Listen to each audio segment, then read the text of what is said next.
Bref, ça importe peu au final. Ce soir, ce dont je voulais qu'on parle, ce que je voulais partager avec toi, c'est l'importance d'avoir confiance en toi et l'importance de te remotiver. Je ne veux pas laisser avec ceux-là qui entreprennent, ceux qui ont eu le courage de transformer leur idée, leur vision en quelque chose de concret ou qui essayent, qui travaillent au quotidien pour que leur vision devienne réalité, right? Qui essayent, qui se challenge à réussir. Et quand tu es dans une saison ou dans un espace où tu veux matérialiser une idée que tu as initialement conçue, il y a pas mal de challenges auxquels tu vas faire face, il y a pas mal de doutes que tu auras, et surtout à l'ère à laquelle on vit, surtout dans l'économie dans laquelle on vit, right? On a beaucoup de challenges d'un point de vue économique, financier, politique, auquel on fait tous face. Et il y a une chose importante à savoir, c'est de ne pas laisser que la condition de l'économie actuelle te fasse douter du potentiel que tu as. Très souvent, quand on regarde les facteurs externes et on se dit les conditions actuelles ne sont pas idéales ou ne sont pas propices pour réussir mon activité, ne sont pas idéales pour aller au niveau dans lequel j'espère être. Ça fait quoi? Ça fait qu'automatiquement, on commence à raisonner, on commence à justifier la performance qu'on aura. On commence à se dire, OK, je ne pourrais pas atteindre tel résultat parce que voilà ce à quoi l'économie ressemble. Je ne pourrais pas avoir mes objectifs financiers, mais aussi en termes d'acquisition de la clientèle parce que l'économie fait ceci ou cela. Et il est important de se rappeler que c'est une économie que tout le monde traverse, ce sont les challenges que tout le monde ressent. Et il est impératif que tu te remotives en fait et que tu ne laisses pas que les facteurs externes affectent sur le travail que tu vas fournir, sur les objectifs que tu as. Car si tu te laisses décourager par les facteurs externes ou tu commences à remettre en question la vision que tu as à cause des échecs que tu traverses, ça va te prendre beaucoup plus de temps que nécessaire d'arriver où tu aimerais être. Par exemple, si tu es entrepreneur, peut-être tu as perdu un client, right? Ou tu as un contrat sur lequel tu espérais qui n'a pas abouti comme tu l'avais imaginé.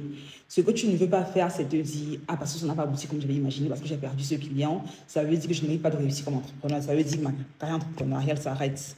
Non. Pourquoi? Parce que ce sont les challenges littéralement que tout le monde traverse. Ce sont les challenges qui ne sont pas uniquement à toi, qui ne sont pas uniquement, tu n'es pas les seuls à les traverser, ils ne sont pas uniques à toi tout seul. Right? Et plutôt tu auras la capacité de dire, ok, ce challenge que je traverse, bien que sur le coup, ça a l'air insurmontable, la vision que j'ai est beaucoup plus grande que ça.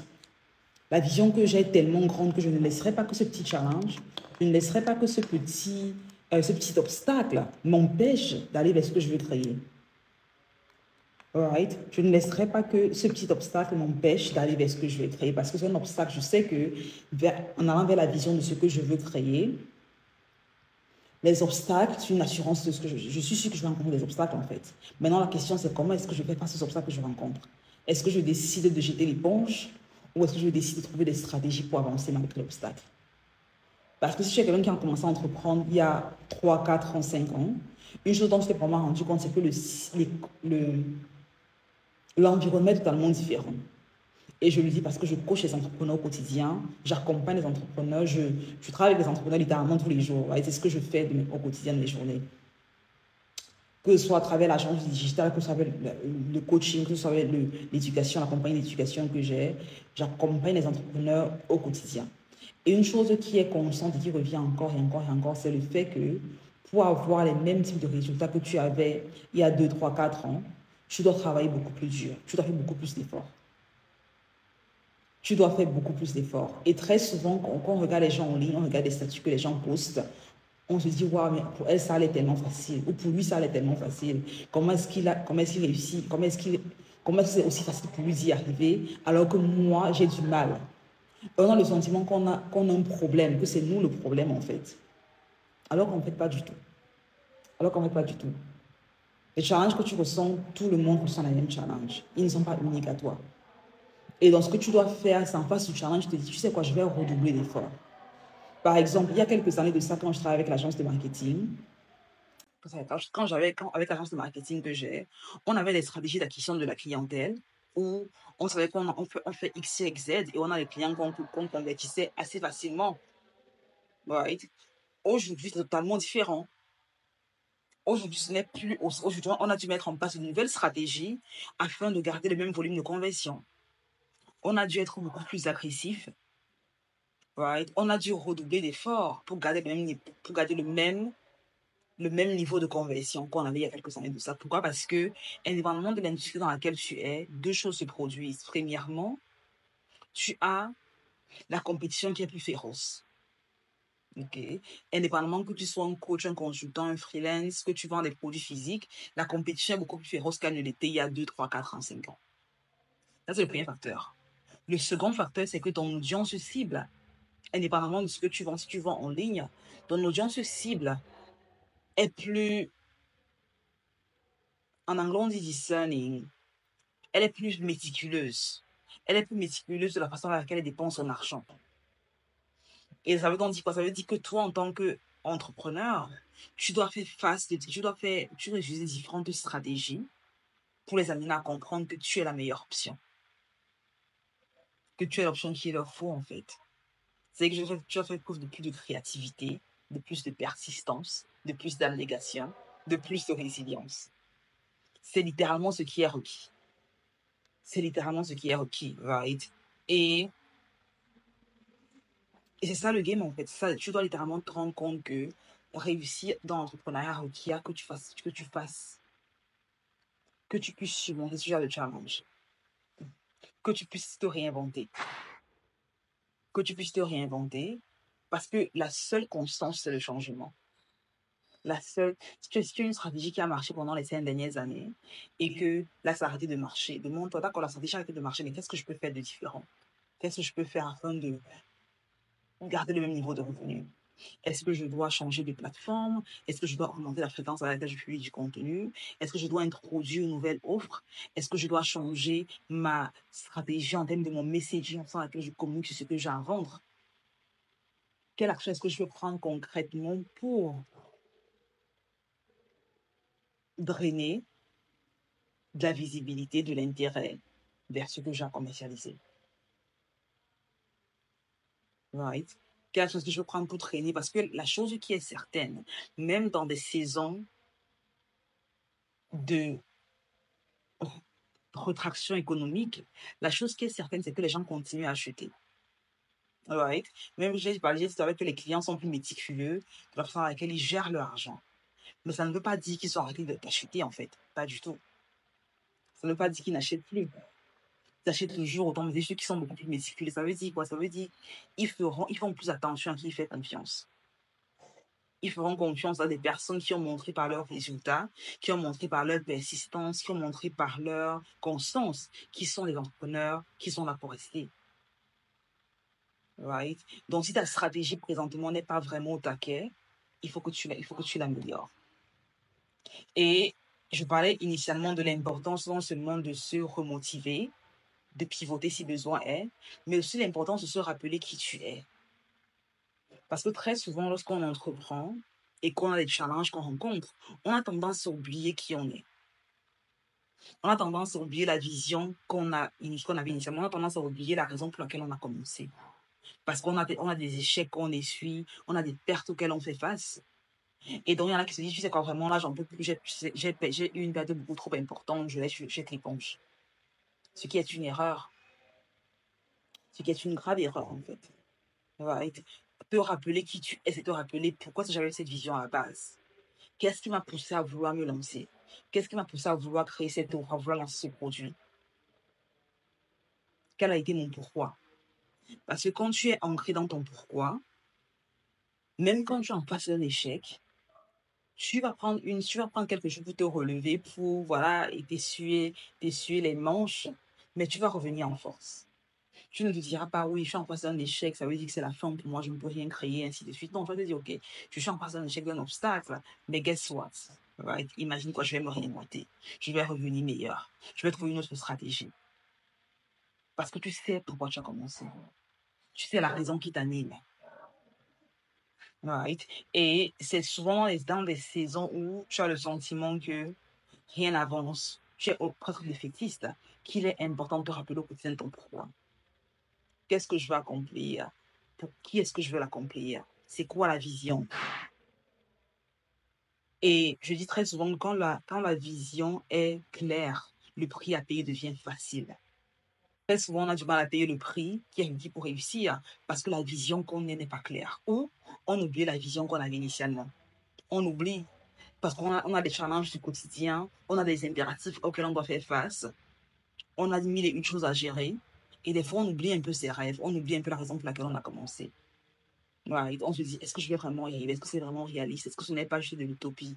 Est-ce que ce n'est pas un leurre? Est-ce que c'est vraiment possible que je puisse créer ça?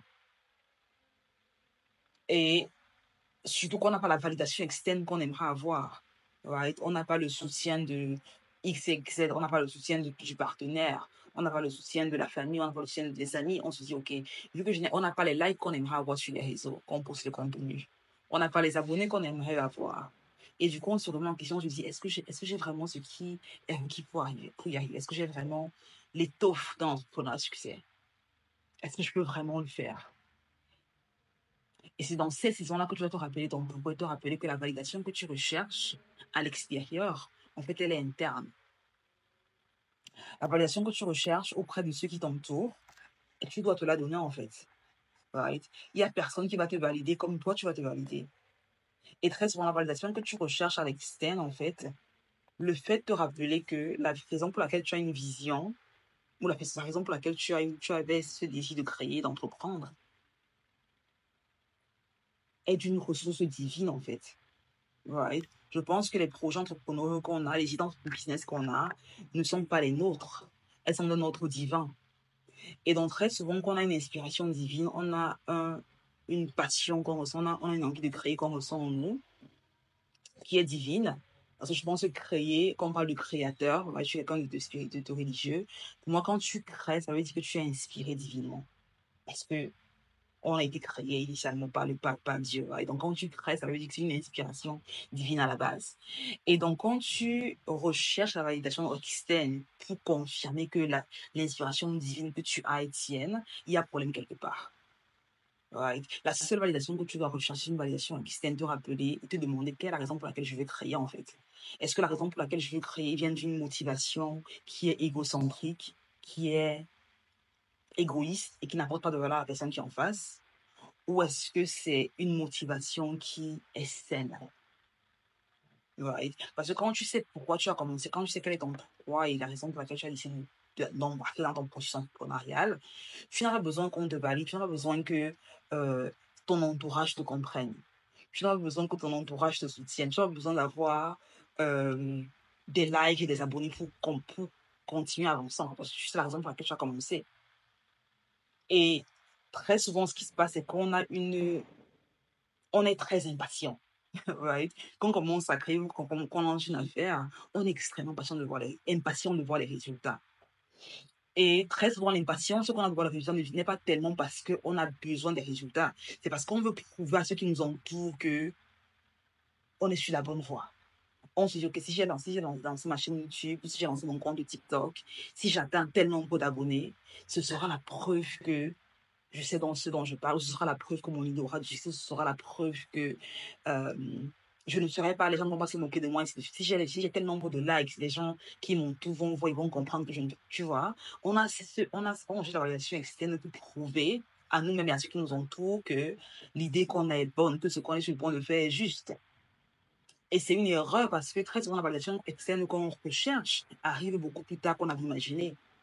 Right? Très souvent, la validation d'avoir X nombre d'abonnés, d'avoir tel nombre de commentaires sur les posts qu'on fait, d'avoir tel nombre de ventes, par exemple. Ce sont une validation très souvent qui arrive bien après qu'on ne l'avait imaginé. Et donc, si ton pourquoi n'est pas ancré sur une motivation intrinsèque, et si ta vision n'est pas assez définie, assez claire, ce qui se passe malheureusement, c'est que tu laisses ta validation externe là, t'éloigner de ce que tu voulais créer à la base.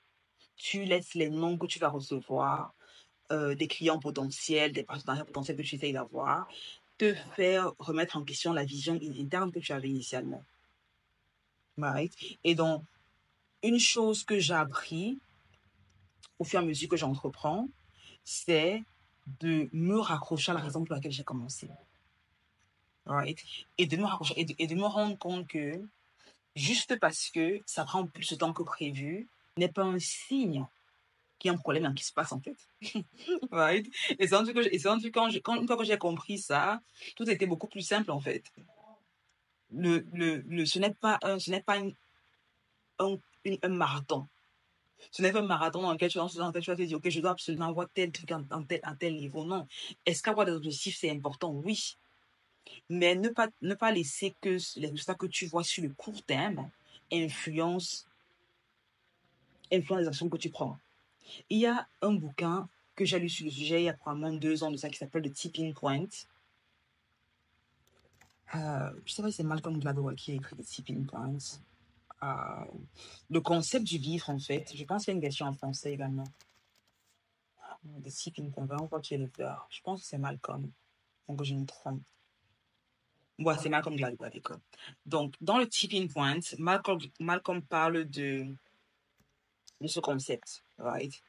À travers lequel, quand tu commences à faire une activité, quelle qu'elle soit, au départ, le progrès est limité. Il est invisible à la limite. Right? Quand tu commences au départ, c'est très, très lent. Et tu as le sentiment que rien ne se passe. Tu fais la même action au quotidien, tu as le sentiment que rien ne se passe. Mais si tu continues à faire la chose au quotidien, il y aura un point où cette série de petites actions que tu as prises au quotidien crée une transformation phénoménale. Crée une transformation tellement importante qu'elle shift littéralement toute ta dimension un peu. Right? C'est un peu comme le créateur de contenu, il commence à créer le contenu au départ et qui n'a pas d'engagement et tout. Après, une vidéo qui va virale.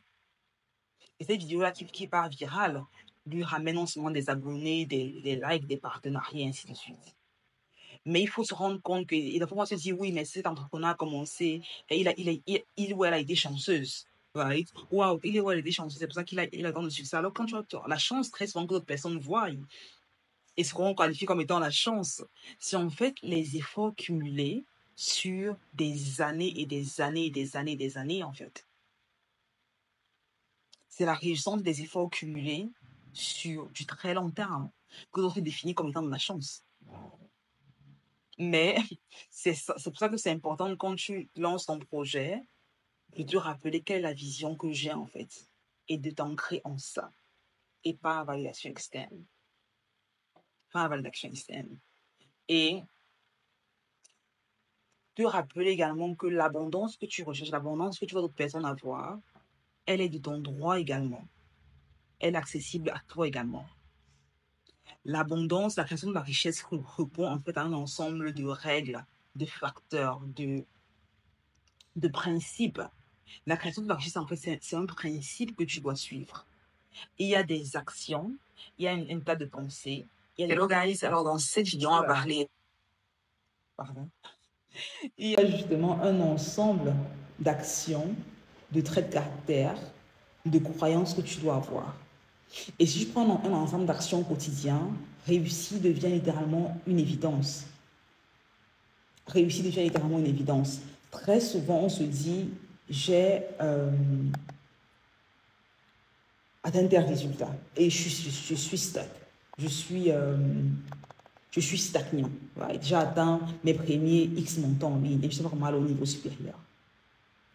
Quand je coach, quand j'accompagne, c'est très souvent une question qui revient.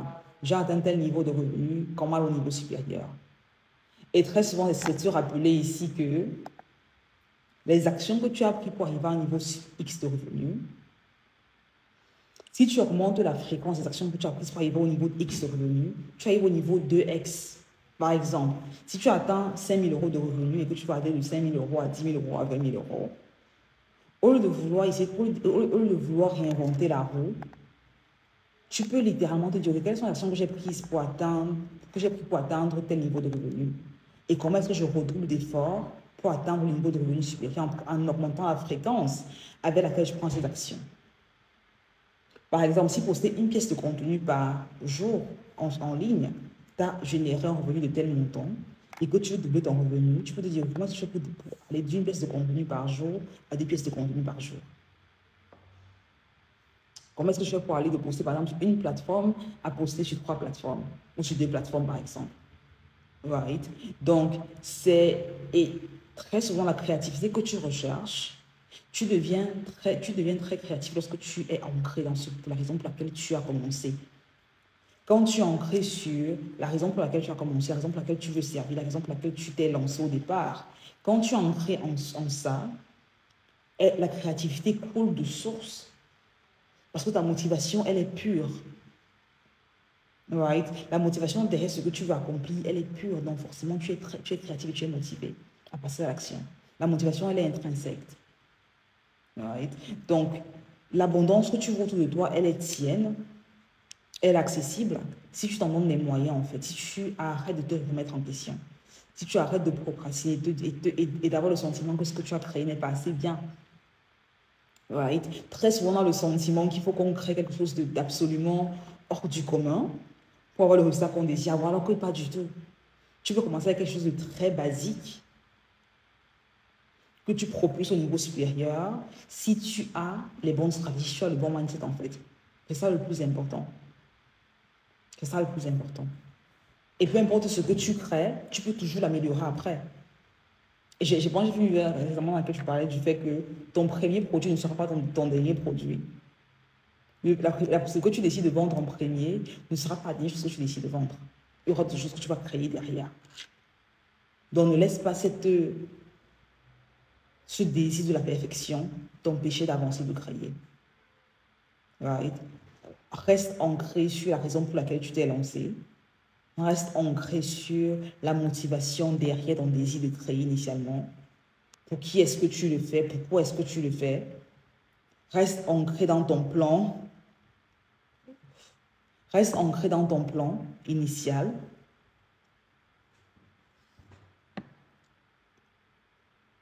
Et sois comme ça. Mets ta visière, sois concentré sur vers où tu pars. C'est vraiment ça le game en fait.